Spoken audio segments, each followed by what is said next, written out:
Hello दोस्तों, good evening. आप सबका स्वागत है द पीसीएस ब्लूप्रिंट चैनल में। हम लोग यूपी पीसीएस के लिए साइंस का क्लास कर रहे हैं। घटना चक्र, लूसेंट और एनसीईआरटी के थ्रू जितनी भी चीज़ें हैं, जितने इंपॉर्टेंट हैं क्वेश्चन, एमसीक्यू जितने पीवाईक्यू पूछे गए हैं, ठीक है, जो मेन कॉन्सेप्ट होते हैं जिनसे आप क्वेश्चन सॉल्व कर पाओगे, जिससे आने वाले जो नए क्वेश्चन है उसको सॉल्व कर पाओगे, हम लोग उसके अकॉर्डिंग पढ़ रहे हैं, ठीक है। उससे पहले आज आपको न्यूज़ मिल गई होगी कि यूपीपीसीएस का जो है यूपीपीएससी अपना कैलेंडर रिलीज की है और 6 दिसंबर 2026 को आपका यूपीपीसीएस 2026 का एग्जाम है, ठीक है। तो सबसे पहली बात तो बहुत लेट एग्जाम है ये, इसको जुलाई अगस्त तक भी कराया जा सकता था और इतना लेट एग्जाम कराने से फिर क्या होगा कि 2027 वाला भी आप समझ सकते हो ऐसे ही लेट लपेट होगा, ठीक है।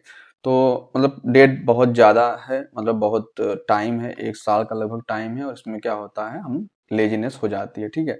तो मैं इस पे एक अलग वीडियो बनाऊंगा कि अगर 1 साल की टाइम है हमारे पास, इसके लिए क्या स्ट्रेटजी हो, कैसे हम सबसे पहले मेंस कवर करें, ठीक है, ताकि हमारा प्री क्वालिफाई होने के बाद मेंस जो है वो ना रुके, ठीक। तो इसमें मैं एक अलग से वीडियो बनाऊंगा।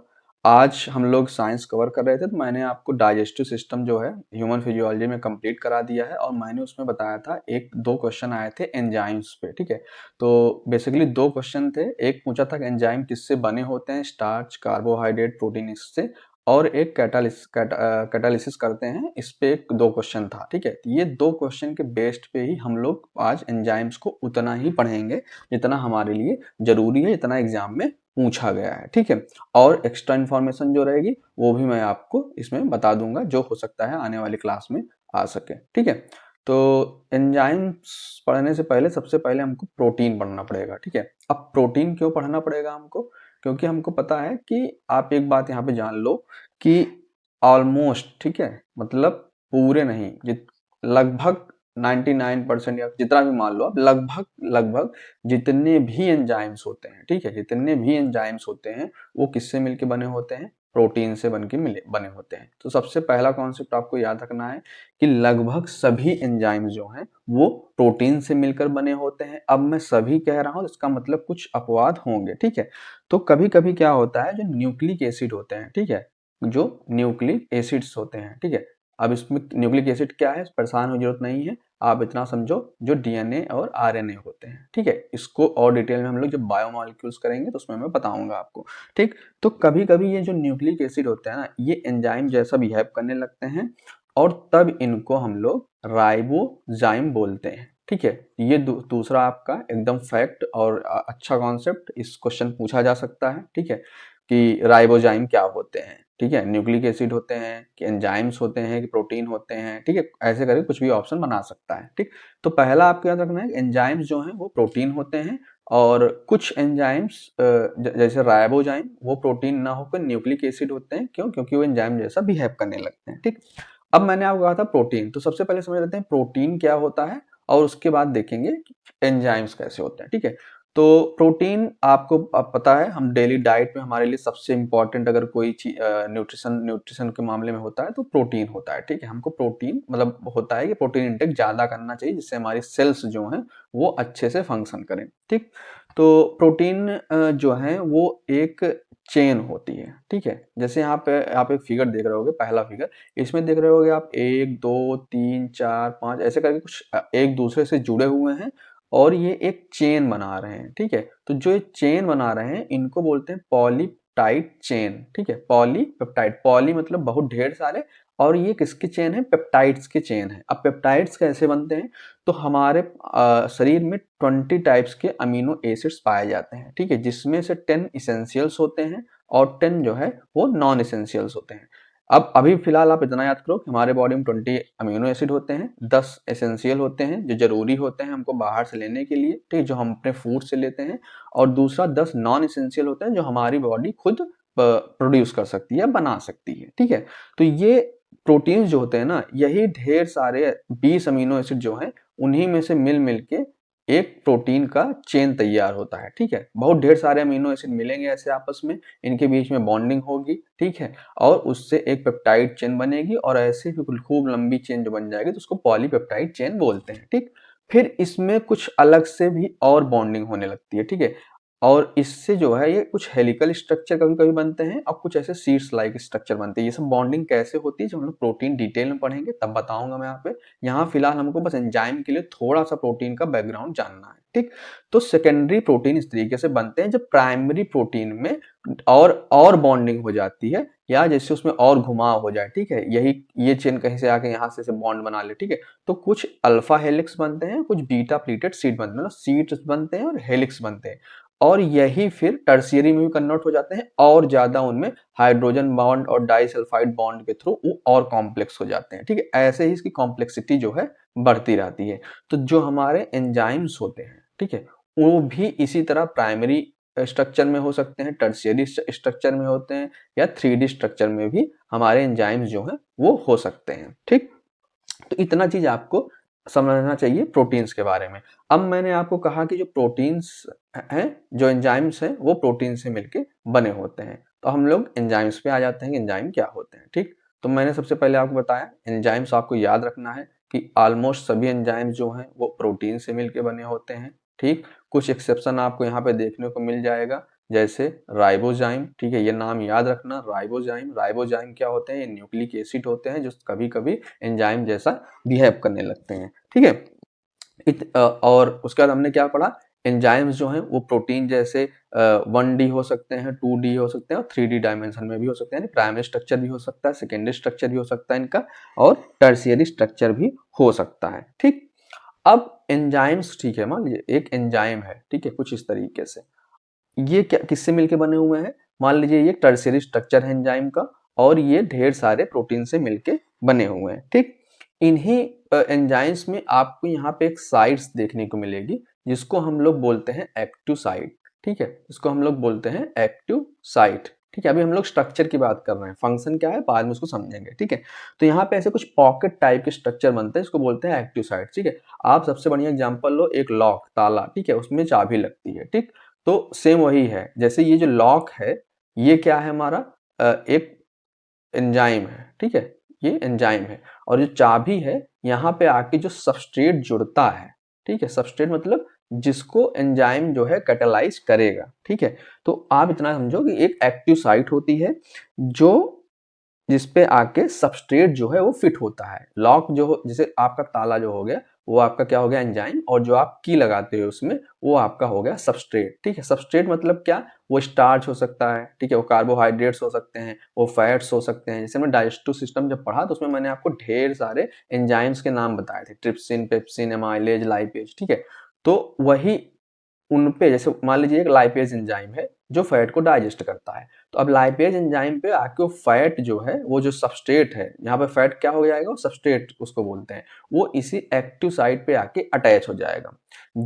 ऐसा इसका स्ट्रक्चर होता है जिससे इसमें पूरा लॉक एंड फिट हो जाए, ठीक है? लॉक होके पूरा अच्छे से फिट हो जाए। तो ये एक्टिव साइट्स पे आके आपको याद रखना है कि सबस्ट्रेट जो है वो जुड़ते हैं और यहाँ से कैटालिटिक रिएक्शन जो है वो शुरू होती है। अब ये एंजाइम्स क्या करते हैं? जब यहाँ पे सबस्ट्रेट आके जुड़ता है तो ये रिएक्शन रेट ऑफ रिएक्शन बढ़ा देते हैं, ठीक है?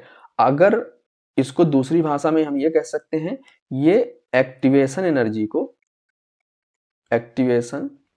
को ये कम कर देते हैं, ठीक है? अब रेट ऑफ रिएक्शन क्या है? कोई एक रिएक्शन कंप्लीट होने में जितना टाइम लगता है उसको रेट ऑफ रिएक्शन बोलते हैं, ठीक है? एक्टिवेशन एनर्जी क्या है? एक्टिवेशन एनर्जी वो मिनिमम एनर्जी होती है, ठीक है? वो मिनिमम एनर्जी, ठीक है? आपको याद रखना है कि थ्रेशोल्ड टाइप का वो मिनिमम एनर्जी होती है जो रिक्वायर होती है एक रिएक्शन के स्टार्ट करने के लिए, ठीक है? मान लीजिए ए को बी में कन्वर्ट करना है, यहाँ पे एक एंजाइम प्रेजेंट है। तो एक्टिवेशन एनर्जी क्या हुई? अब इस रिएक्शन को कंप्लीट होने के लिए मिनिमम उतनी एनर्जी चाहिए कि तभी ये रिएक्शन जो है कंप्लीट हो पाएगा। तो वो जो मिनिमम एनर्जी होती है ना, उसी को हम लोग एक्टिवेशन एनर्जी बोलते हैं, ठीक है? अब जैसे ही ये एंजाइम ये सबस्ट्रेट पे आके जुड़ता है, जैसे मान लो ए पे आके ये फिट हो गया।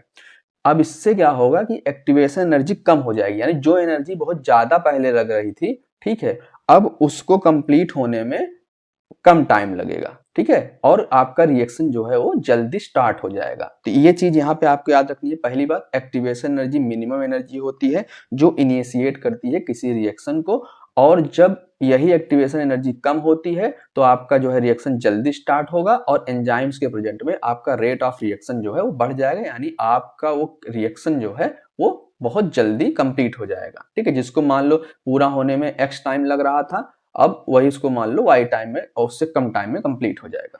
ठीक, तो ये बात आपको यहाँ पे किसके बारे में याद रखनी है, एंजाइम्स के बारे में, और रेट ऑफ रिएक्शन, एंजाइम कैसे फिट होते हैं, सबस्ट्रेट क्या होते हैं, ठीक है, एक्टिव साइट क्या होती है। मेन इसमें क्या है, एक्टिव साइट्स पे आके सबस्ट्रेट जो है वो फिट होता है और उससे एक्टिवेशन एनर्जी जो होती है कम होती है और रेट ऑफ रिएक्शन जो है हमारा वो इंक्रीज कर जाता है। ठीक, ये हो गया आपका एंजाइम्स कैसे स्ट्रक्चर होते हैं और कैसे फंक्शन करते हैं।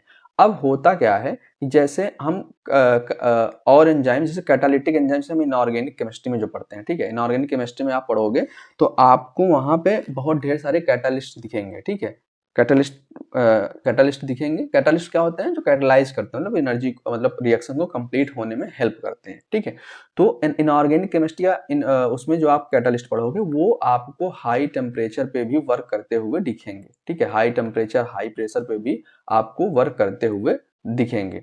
लेकिन यहाँ पे आपको याद रखना है कि जो एंजाइम्स होते हैं, ठीक है, इनको एक ऑप्टिमम टेम्परेचर और एक ऑप्टिमम पीएच पर ये वर्क करते हैं। ठीक है, अगर इस ऑप्टिमम टेम्परेचर से, ठीक है, मान लीजिए 40 डिग्री सेंटीग्रेड, ठीक है, अगर 40 डिग्री, एक एंजाइम है जो 40 डिग्री सेंटीग्रेड पे वर्क करता है और उसका पीएच जो है वो मान लो 7.8 है। ठीक है, इस क्राइटेरिया पे वो एंजाइम वर्क करता है।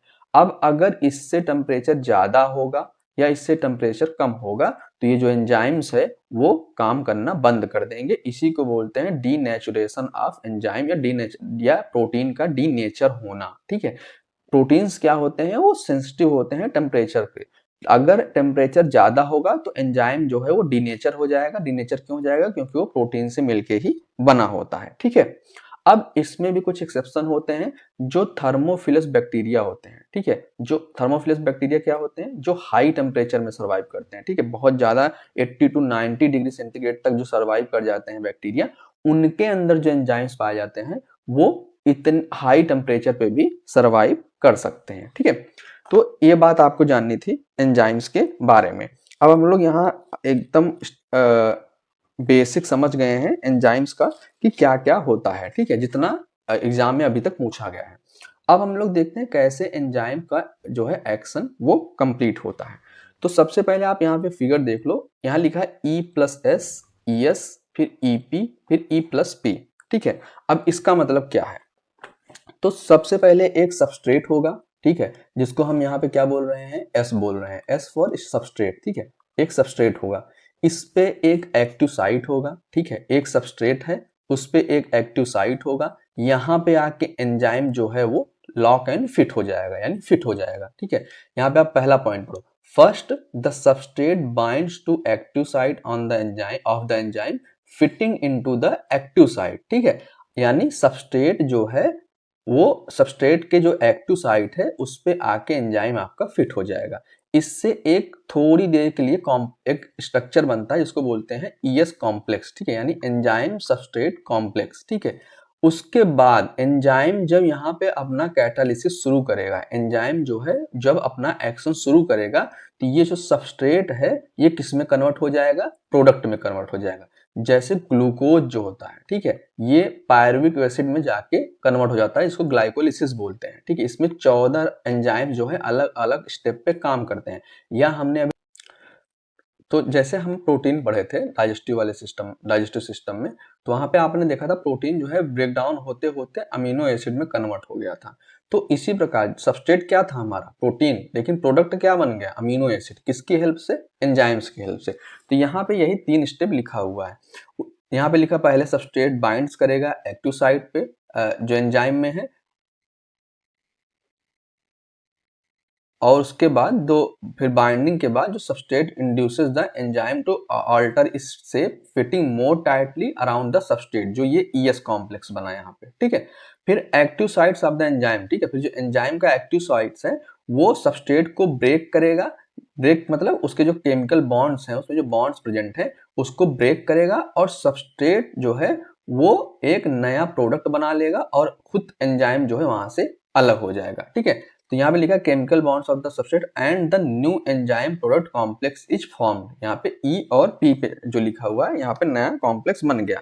उसके बाद जो एंजाइम है वो वहां से रिलीज हो प्रोडक्ट को क्या करेगा, रिलीज कर देगा, और एंजाइम जो है वो खुद फ्री हो जाएगा दूसरे मॉलिक्यूल से बाइंड होने के लिए, ठीक है।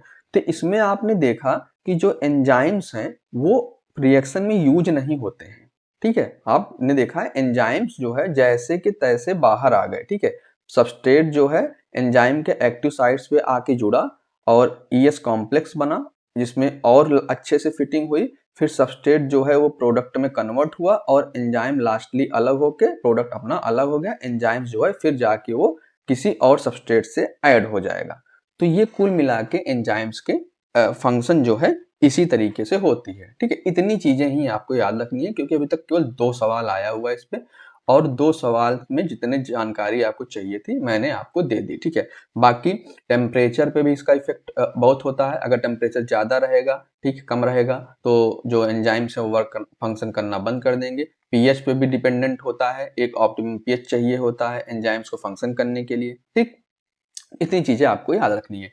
एक चीज मैं यहाँ आपको और बता दूं, एक आप सुनते होंगे एंडोक्राइन ग्लैंड, एक आप सुनते होंगे एक्सोक्राइन ग्लैंड, ठीक है।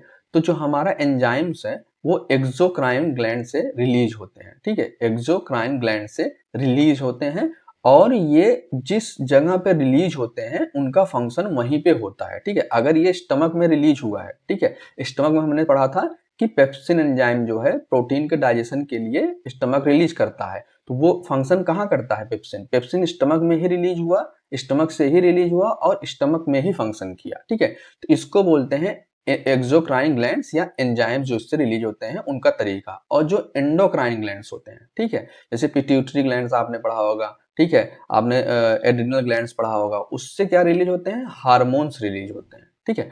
तो हार्मोन्स जो होते हैं वो ब्लड सप्लाई में जाते हैं, और वो मान लो किडनी से रिलीज हुआ, ठीक है, या मान लो ब्रेन से एक हार्मोन जो है वो रिलीज हुआ। अब ये रिलीज होके सबसे पहले किसमें जाएगा, ब्लड सप्लाई में जाएगा, यानी ब्लड वेसल्स में जाएगा, ठीक है, ये ब्लड के साथ मिल जाएगा।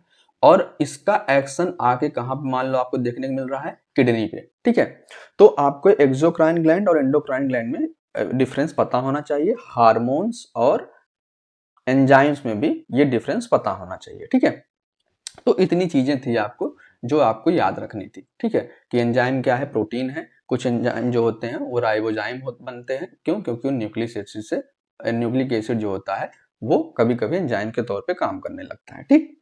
तो